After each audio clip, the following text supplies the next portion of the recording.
Jusqu'où est-ce qu'on est capable d'aller juste pour obéir à un ordre? C'est vraiment la question un peu terrifiante qui est au cœur d'une des études les plus connues et aussi les plus controversées de toute l'histoire de la psychologie. Je parle bien sûr de l'expérience de Milgram.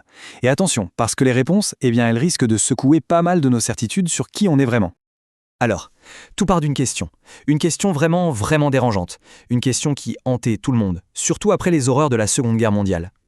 Comment est-ce que des gens normaux, des gens comme tout le monde, des pères, des employés, des voisins, comment peuvent-ils en arriver à faire des choses absolument terribles? C'est vraiment ça le mystère que Stanley Milgram a voulu percer au début des années 60. Ce qui l'intéressait, c'était pas les monstres, non, c'était de comprendre la part d'ombre qui peut-être se cache en chacun de nous. Et pour bien comprendre l'enjeu, il y a un truc simple à admettre dès le départ, c'est que l'obéissance, c'est la base. Milgram le disait lui-même, c'est essentiel à la vie en société. Pas d'autorité, pas de société, c'est aussi simple que ça. Mais la vraie question, la question qui tue, c'est qu'est-ce qui se passe quand les ordres de cette autorité vont complètement à l'encontre de notre conscience? Alors, pour mettre ce conflit à l'épreuve, Milgram a mis au point une expérience assez diabolique, il faut le dire. Officiellement, pour les participants, c'était juste une étude sur la mémoire, sur l'apprentissage, rien de bien méchant. Sauf que la réalité, bien sûr, était tout autre. Bon, alors, comment ça marchait concrètement? C'est simple. Des volontaires, trouvés via une petite annonce, se pointent au labo. Là, un tirage au sort, qui est complètement truqué bien sûr, leur donne à chaque fois le rôle du professeur. En face, un acteur joue l'élève. Le job du professeur, c'est de faire apprendre des paires de mots à l'élève. Et à chaque fois que l'élève se trompe, hop, il doit lui envoyer un choc électrique. Et la dose augmente à chaque erreur. Simple, mais absolument redoutable. Et la pièce maîtresse du dispositif, c'était ça, le générateur de choc. Il faut vraiment s'imaginer la machine. 30 boutons. Ça part de 15 volts avec l'étiquette choc léger et ça monte jusqu'à 450 volts dans une zone rouge vif marquée danger, choc sévère.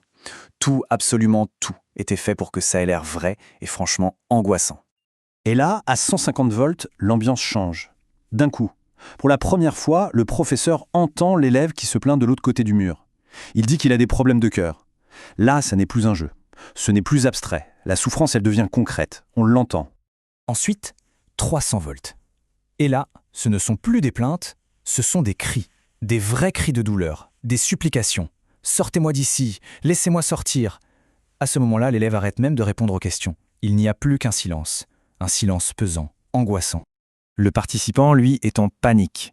Il hésite, il veut arrêter. Et c'est là qu'intervient l'expérimentateur, le type en blouse blanche, très calme, très pro. Il a une liste de phrases toutes faites, de plus en plus insistantes. Veuillez continuer. L'expérience exige que vous continuiez. Jusqu'au terrible, vous n'avez pas le choix, vous devez continuer.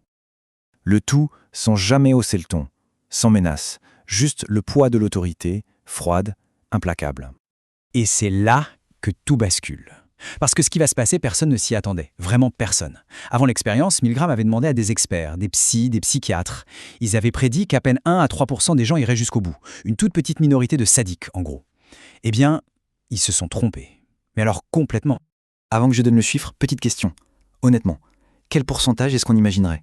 Combien de personnes, sur 100, iraient jusqu'au bout du bout? Jusqu'à appuyer sur le bouton des 450 volts, sur un type qui hurle à la mort avant de se taire complètement? Le résultat est un choc, littéralement. Près des 2/3, 65%. 65% des participants sont allés jusqu'au bout. Ils ont appuyé sur le dernier interrupteur, celui de 450 volts.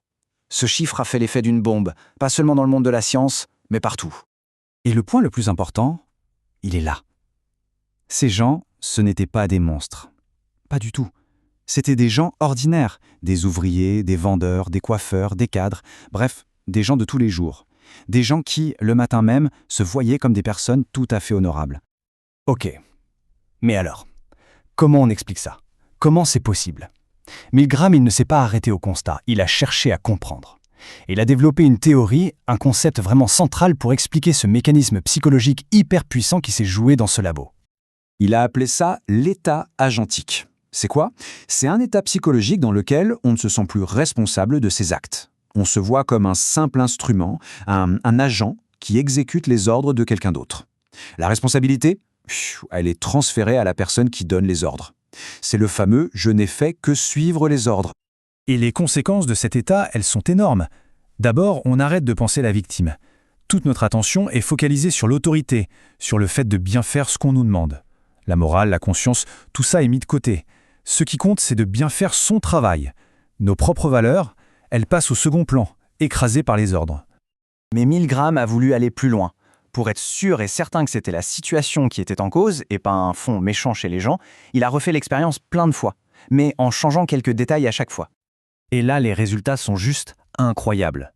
Par exemple, quand l'expérimentateur n'est plus dans la pièce et qu'il donne ses ordres par téléphone, hop, le taux d'obéissance tombe à 22,5%.